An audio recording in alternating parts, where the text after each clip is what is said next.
ਫੈਸਲਾਬਾਦ ਦੇ ਵਿੱਚ ਪੁਲਿਸ ਗਰਦੀ ਦਾ ਇੱਕ ਹੋਰ ਵਾਕਿਆ ਸਾਹਮਣੇ ਆ ਗਿਆ। ਮੁੰਡੇ ਦਾ ਇਹ ਕਹਿਣਾ ਵਾ ਕਿ ਮੈਂ ਏਟੀਐਮ ਮਸ਼ੀਨ ਦੇ ਵਿੱਚੋਂ ਪੈਸੇ ਕਢਾ ਰਿਹਾ ਸੀਗਾ। ਉਹਨਾਂ ਨੇ ਚਿੱਟੇ ਕੱਪੜੇ ਪਾਏ ਹੋਏ ਸੀ। ਖੈਰ ਜੀ, ਉਹਨਾਂ ਨੇ ਮੇਰੇ ਕੋਲ ਪਹਿਲੇ ਪੈਸੇ ਕਢਾਏ, ਫਿਰ ਮੇਰੇ ਚਪੇੜਾਂ ਮਾਰੀਆਂ। ਚਪੇੜਾਂ ਮਾਰਨ ਤੋਂ ਬਾਅਦ ਮੇਰਾ ਆਈਫੋਨ ਸੀਗਾ 15 ਪ੍ਰੋ ਮੈਕਸ, ਉਹ ਮੇਰੇ ਕੋਲ ਖੋਹ ਲਿਆ ਅਸਲੇ ਦੇ ਜ਼ੋਰ ਤੇ। ਪਿੱਛੇ ਮੇਰੇ ਆਏ ਆ, ਇਹਨਾਂ ਨੇ ਆ ਕੇ ਮੈਨੂੰ ਪਹਿਲਾਂ ਪੁੱਛਿਆ, ਕਹਿੰਦੇ ਤੇਰੇ ਕੋਲ ਜੋ ਕੁਛ ਹੈ ਕਰ ਦੇ। ਮੈਂ ਕਿਹਾ ਮੇਰੇ ਕੋਲ ਕੀ ਹੈ, ਕੁਛ ਵੀ ਨਹੀਂ ਹੈਗਾ। ਫਿਰ ਕਹਿੰਦਾ ਮੈਂ ਪੁਲਿਸ ਵਾਲਾ ਤੂੰ ਪਟਾਕੇ ਮਾਰ ਕੇ ਆਇਆ ਮੋਟਰਸਾਈਕਲ 'ਤੇ। ਮੈਂ ਕਿਹਾ ਮੈਂ ਕੋਈ ਪਟਾਕਾ ਨਹੀਂ ਮਾਰ ਕੇ ਆਇਆ। ਉਹਨੇ ਅਗਲੀ ਗੱਲ ਹੀ ਨਹੀਂ ਸੁਣੀ, ਮੇਰੀ ਤਲਾਸ਼ੀ ਲੈਣ ਲੱਗ ਗਿਆ, ਪੈਸੇ ਮੇਰੇ ਕੱਢਣ ਲੱਗ ਗਿਆ। ਮੈਂ ਪੈਸੇ ਨਹੀਂ ਦਿੱਤੇ, ਮੇਰੇ ਮੁੱਕੇ ਮਾਰਨੇ ਸਿਰ ਤੇ ਸ਼ੁਰੂ ਕਰ ਜਾਂਦੇ ਉਹਨੇ ਮੇਰੇ ਮੂੰਹ ਤੇ ਫਿਰ ਮੁੱਕੇ ਮਾਰੇ। ਫਿਰ ਥਾਣੇ ਜਾ ਕੇ ਉਹਨੇ ਮੇਰੇ ਇੱਟ ਮਾਰੀ ਸਿਰ 'ਤੇ। ਹੁਣ ਮੋਟਰਸਾਈਕਲ ਅਗਰ ਪਟਾਕੇ ਮਾਰਦਾ ਵਾ ਤੇ ਗੁਨਾਹ ਉਸ ਮੁੰਡੇ ਦਾ ਤਾਂ ਨਹੀਂ, ਮੇਰਾ ਖਿਆਲ ਹੈ ਕਿ ਮਕੈਨਿਕ ਤੇ ਪਰਚਾ ਦੇਣਾ ਚਾਹੀਦਾ ਵਾ, ਹੋਂਡਾ ਕੰਪਨੀ ਵਾਲਿਆਂ ਤੇ ਪਰਚਾ ਹੋਣਾ ਚਾਹੀਦਾ ਵਾ। ਇਸ ਗਰੀਬ ਨੂੰ ਕੁੱਟ-ਕੁੱਟ ਕੇ ਤੁਸੀਂ ਅਧਮੂਆ ਜਿਹਾ ਕਰਤਾ। ਉਸ ਮੁੰਡੇ ਦੀ ਸ਼ਕਲ ਚੈੱਕ ਕਰੋ ਕੀ ਵਿਗਾੜ ਦਿੱਤੀ ਇਹਨਾਂ ਨੇ। ਸੀਪੀਓ ਫੈਸਲਾਬਾਦ ਸਾਹਿਬ ਨੇ ਨੋਟਿਸ ਲਿਆ, ਅੱਛਾ ਕੰਮ ਆ, ਹਰ ਗੱਲ ਦਾ ਨੋਟਿਸ ਲੈਂਦੇ ਆ, ਨੋਟਿਸ ਵਾਵਾ ਸਾਰੇ ਲੈ ਲੈਂਦੇ। ਖੈਰ ਏਐਸਆਈ ਖਾਵਰ ਨੂੰ ਫੌਰੀ ਤੌਰ ਤੇ ਗ੍ਰਿਫਤਾਰ ਕਰ ਲਿਆ। ਸਾਰੇ ਥਾਣਿਆਂ ਦੇ ਵਿੱਚ ਜਾ ਕੇ ਚੈੱਕ ਕਰੋ ਕਿ ਪ੍ਰਾਈਵੇਟ ਬੰਦੇ ਕਿਹੜੇ-ਕਿਹੜੇ ਐਸਐਚਓ ਤੇ ਕਿਹੜੇ-ਕਿਹੜੇ ਚੌਕੀ ਇੰਚਾਰਜ ਨੇ ਰੱਖੇ ਹੋਏ ਆ। ਉਹਨਾਂ ਦਾ ਇਹੀ ਕੰਮ ਆ ਜਨਾਬ, ਬਾਹਰੋਂ ਬੰਦੇ ਫੜਨੇ, ਡਾਕੇ ਮਾਰਨੇ, ਚੋਰੀਆਂ ਕਰਨੀਆਂ। ਜਿਹੜੀ ਤੁਸੀਂ ਐਫਆਈਆਰ ਦਿੱਤੀ ਆ, ਇਹ ਐਫਆਈਆਰ ਠੀਕ ਦਿੱਤੀ ਆ। 392 ਨਹੀਂ ਲੱਗਣੀ ਚਾਹੀਦੀ। ਉਹਨਾਂ ਨੇ ਡਾਕਾ ਨਹੀਂ ਮਾਰਿਆ, ਬੰਦੇ ਕੋਲੋਂ ਗਨ ਪੁਆਇੰਟ ਤੇ ਪੈਸੇ ਨਹੀਂ ਖੋਏ। ਜਨਾਬ ਜ਼ਿਆਦਤੀ ਨਾ ਕਰੋ, ਅੱਧਾ ਨੋਟਿਸ ਲੈਣ ਦਾ ਕੋਈ ਫਾਇਦਾ ਨਹੀਂ। 392 ਦੇ ਵਿੱਚ ਇਹਨਾਂ ਨੂੰ ਠੋਕੋ, ਆਇੰਦਾ ਕਿਸੇ ਦੀ ਜ਼ਰੂਰਤ ਨਾ ਹੋਵੇ। ਅਗਰ ਇਦਾਂ ਹੀ ਨੋਟਿਸ ਲੈਣੇ ਆ ਤੇ ਇਦਾਂ ਹੀ ਕੰਮ ਕਰਨੇ ਤੇ ਜਨਾਬ ਇਹਦਾ ਕੋਈ ਫਾਇਦਾ ਨਹੀਂ। अस्सलाम वालेकुम।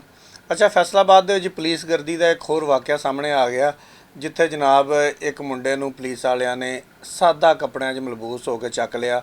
ਚੱਕ ਕੇ ਤੇ ਉਹਨੂੰ ਜਨਾਬ ਕੁੱਟਿਆ ਮਾਰਿਆ। ਕੁੱਟਣ ਮਾਰਨ ਤੋਂ ਬਾਅਦ ਉਹਦੀ ਵੀਡੀਓ ਵਾਇਰਲ ਹੋਈ।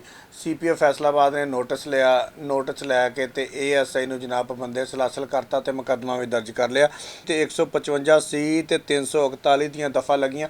ਪਹਿਲੇ ਆ ਵੀਡੀਓ ਸੁਣ ਲਿਓ, ਫਿਰ ਇੱਥੇ ਗੱਲ ਕਰਾਂਗੇ। ਪੀ ਕੇ ਆ ਰਿਹਾ ਨਾਲ ਏਟੀਐਮ ਤੋਂ ਪੈਸੇ ਕਢਾਏ 45,000। ਇਹ ਮੇਰੇ ਪਿੱਛੇ ਆਏ ਸਿਵਲ ਦੇ ਵਿੱਚ, ਮੈਂ 1 to 5 ਤੇ ਮੈਂ ਸਮਝਿਆ ਪਤਾ ਨਹੀਂ ਚੋਰ ਆ। ਪਿੱਛੇ ਮੇਰੇ ਆਏ ਆ, ਇਹਨਾਂ ਨੇ ਆ ਕੇ ਮੈਨੂੰ ਪਹਿਲਾਂ ਪੁੱਛਿਆ, ਕਹਿੰਦੇ ਤੇਰੇ ਕੋਲ ਜੋ ਕੁਛ ਹੈ ਕਰ ਦੇ। ਮੈਂ ਕਿਹਾ ਮੇਰੇ ਕੋਲ ਕੀ ਹੈ, ਕੁਛ ਵੀ ਨਹੀਂ ਹੈਗਾ।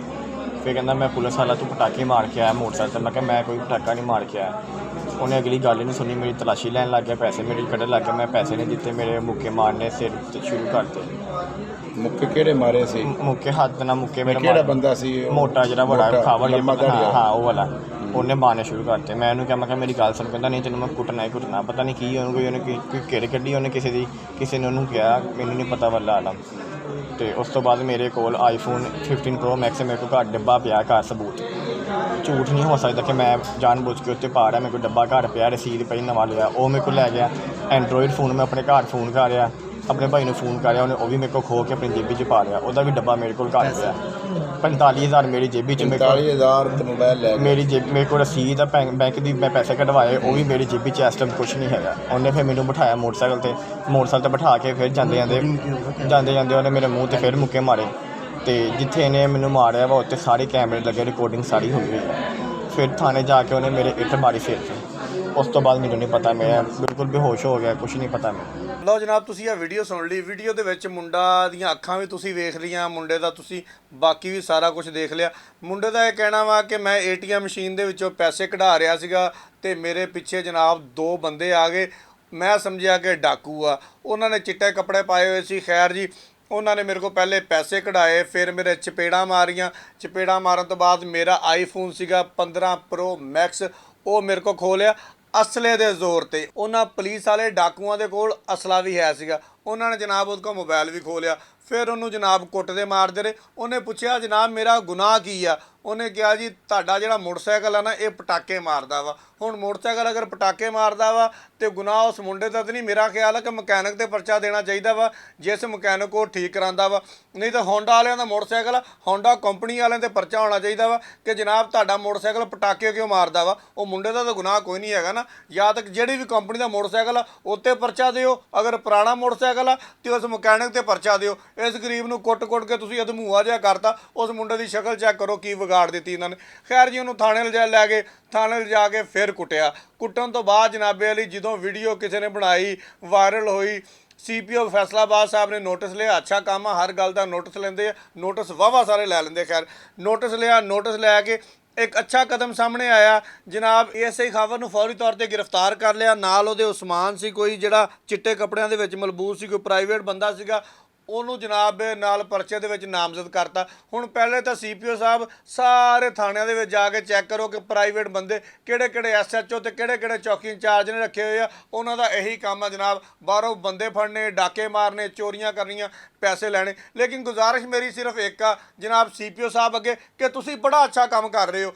ਕਿਆ ਤੁਸੀਂ ਆਪਣੀ ਇਮਾਨਦਾਰੀ ਨਾਲ ਸੀਪੀਓ ਸਾਹਿਬ ਦੱਸਣਾ ਜਿਹੜੀ ਤੁਸੀਂ ਐਫਆਈਆਰ ਦਿੱਤੀ ਆ, ਇਹ ਐਫਆਈਆਰ ਠੀਕ ਦਿੱਤੀ ਆ?